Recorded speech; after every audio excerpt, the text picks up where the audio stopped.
मैं पूरे सम्मान के साथ मोहन भागवत जी से 5 प्रश्न पूछना चाहता हूं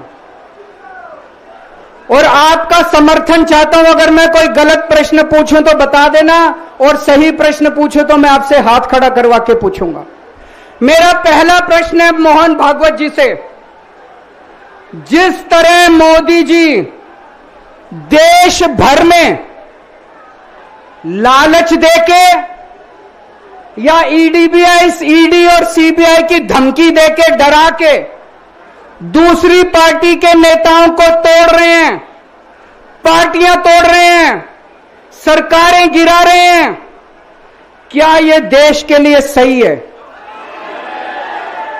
मैं मोहन भागवत जी से पूछना चाहता हूं, क्या आप नहीं मानते कि यह भारतीय जनतंत्र के लिए हानिकारक है? पूछना चाहिए कि नहीं पूछना चाहिए मोहन भागवत जी से? मेरा दूसरा प्रश्न है उनसे।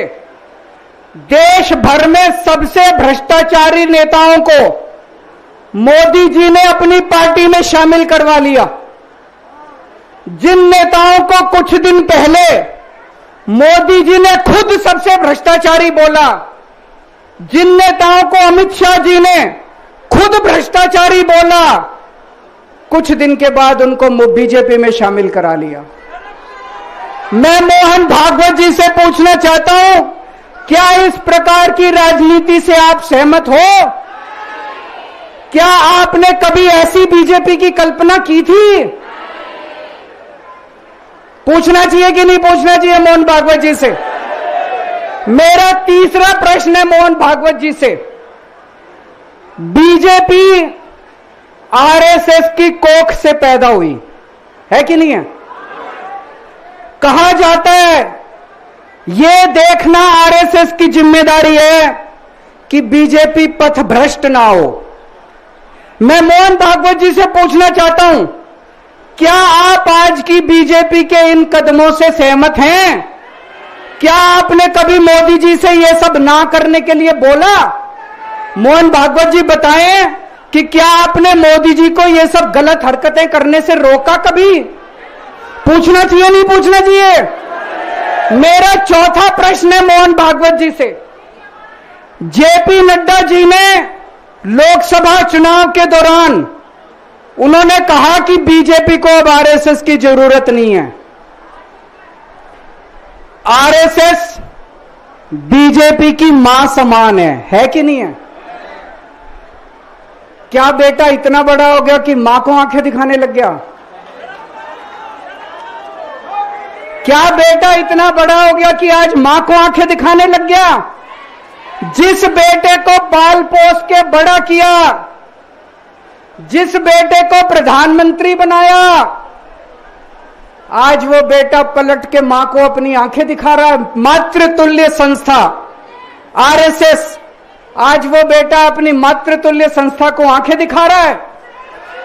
मैं मोहन भागवत जी से पूछना चाहता हूं, जब नड्डा जी ने यह कहा तो आपके दिल पे क्या गुजरी, आप जरा बताइए इस देश को। क्या आपको दुख नहीं हुआ?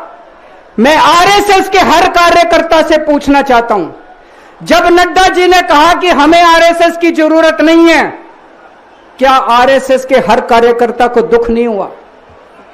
मेरा पांचवां प्रश्न मोहन भागवत जी से मैं कहना चाहता हूं, आप ही लोगों ने मिलकर कानून बनाया था कि 75 साल के होने पे कोई भी व्यक्ति रिटायर होगा। इस कानून के तहत आडवाणी जी को रिटायर कर दिया, मुरली मनोहर जी जैसे बड़े बड़े नेताओं को रिटायर कर दिया, बीसी खंडूरी जी को रिटायर कर दिया, कलराज मिश्र को रिटायर कर दिया, शांता कुमार को और पता नहीं कितने लोगों को रिटायर कर दिया। अब अमित शाह जी कह रहे हैं कि यह नियम मोदी जी पे लागू नहीं होगा। तो मैं मोहन भागवत जी से पूछना चाहता हूं, क्या आप इससे सहमत हो कि जो नियम आडवाणी जी पे लागू हुआ वो मोदी जी पे लागू नहीं होना चाहिए? आप ये पूछना चाहते हैं कि नहीं पूछना चाहते? पूरा देश आज मोहन भागवत जी से ये प्रश्न पूछना चाहता है। ताज़ा तरीन खबरें पाने का शानदार जरिया कौमी सोच देखने का शुक्रिया। प्लीज चैनल को लाइक करने के साथ ही अपने कमेंट जरूर शेयर करें ताकि हम आपकी बेहतर खिदमत अंजाम दे सकें। प्लीज चैनल को सब्सक्राइब करना ना भूलें।